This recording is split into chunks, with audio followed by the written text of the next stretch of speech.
Mchezo mkubwa wa ligi kuu ya NBC Tanzania Bara, mchezo ambao unakwenda kuzikutanisha timu mbili kubwa zenye uzani mzito katika ligi kuu ya NBC Tanzania Bara, timu ya Azam FC wakicheza dhidi ya timu ya Yanga Sports Club. Mchezo ambao unakwenda kufanyika kwenye dimba la Benjamin Mkapa Machi 15, ambapo hapa ni vita ya kupambania alama 3 katika msimamo wa ligi kuu ya NBC Tanzania Bara. Na safari hii ni kati ya Azam FC wakienda kucheza dhidi ya timu ya Yanga Sports Club. Kila mmoja na rekodi yake kwenye mchezo wake wa mwisho. Kwa upande wa timu ya Azam FC wao wakitoka kupata sare kwenye mchezo wa mwisho, lakini kwa upande wa timu ya Yanga Sports Club wao wakiweza kupata ushindi dhidi ya timu ya Tanzania Prison. Ushindi mwembamba, lakini uliweza kuwasaidia kuwapa alama 3 na kuweza kujikita juu ya msimamo wa ligi kuu ya NBC Tanzania Bara. Yanga Sports Club wanaendelea kuongoza msimamo wa ligi kuu akiwa na alama zake 35 kwenye michezo 13 aliyoweza kucheza, huku timu ya Azam FC akishikilia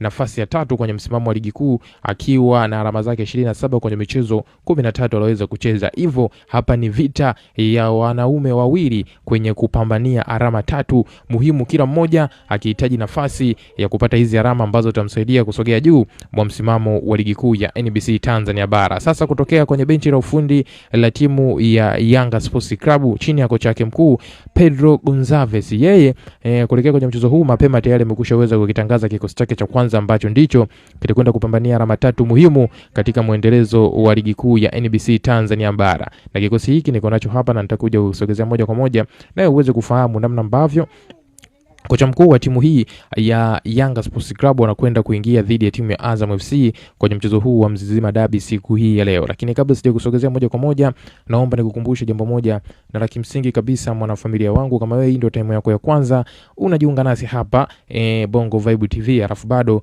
hujasubscribe channel yetu, basi nikwambie kiukweli kabisa wewe ulikuwa unapita na taarifa nyingi na zile nzuri za kimichezo ambazo sisi huwa tunakujuza na kukusogezea moja kwa moja kupitia hapa Bongo Vibe TV. Cha kufanya sasa hivi ili usiendelee kupitwa na hizo taarifa zetu zote mpya za kimichezo, swala ni jepesi kabisa mwanafamilia wangu, ni hakikisha unakwenda kusubscribe channel yetu kwa kubonyeza maneno mekundu hapo chini ya video hii yanayoandikwa subscribe. Baada ya hapo hakikisha unakwenda kutani on notification kwa kubonyeza alama ya kengele itakayojitokeza hapo pembeni. Ukishafanya hivyo, wewe utakuwa ni mdau wetu wa kwanza na mwanafamilia wetu wa kwanza kujipatia kila aina taarifa mpya ya kimichezo ambayo sisi tunakujuza na kukuhabarisha moja kwa moja kupitia hapa Bongo Vibe TV. Na kama wewe tayari umekushaweza kusubscribe, sasa twende kazi tukaangazie kuhusiana na kile ambacho nimeweza kukujuza hapo awali juu ya kikosi cha kwanza kutokea kwenye klabu ya Yanga ambacho kitakwenda kuanza dhidi ya timu ya Azam FC.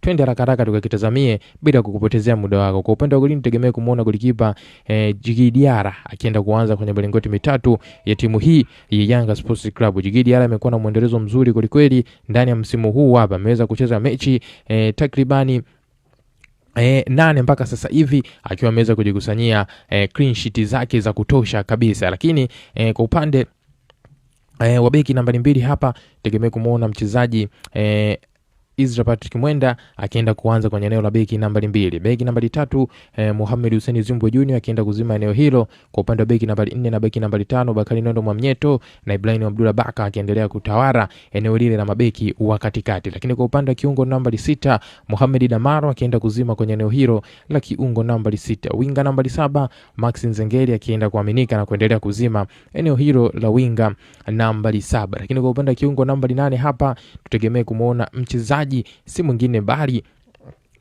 Mudathir Yahya basi akienda kuzima kwenye eneo hilo la kiungo nambari 8. Mshambuliaji kinara nambari 9 hapa tegemee kumuona Prince Mpumelelo Dube mwana mfarume akienda kuanza katika eneo hilo la ushambuliaji kwenye kikosi cha klabu ya Yanga. Kiungo nambari 10 hapa tegemee kumuona mchezaji si mwingine bali ni yule mchezaji Starboy Aaron Okero akienda kuanza kwenye eneo la kiungo nambari 10. Lakini kwa upande wa winga ya kushoto ama mchezaji wa mwisho atakayeanza kwenye kikosi hiki tegemee kumuona mchezaji Buba Jamei akienda kuanza kwenye eneo hilo la winga ya kushoto. Hiki ndio kikosi ambacho klabu ya Yanga naamini atakwenda kuanza nacho chini ya kocha Pedro kwenye kuelekea kwenye mchezo wa Mzizima Derby kati ya timu ya Azam FC dhidi ya timu ya Yanga Sports Club. Na maoni gani mwana mchezo wangu kuhusiana na hiki ambacho nimekusogezea sasa hivi? Njoo tuandikie kupitia sehemu ya comment hapo na sisi tutakuja kuchachi naye kupitia hapo. Bila kusahau kulike, kushare, na jambo la muhimu kuliko yote chochote cha kufanya sasa hivi, hakikisha unakwenda kusubscribe channel yetu kwa kubonyeza maneno mekundu hapo chini ya video hii yaliyoandikwa subscribe.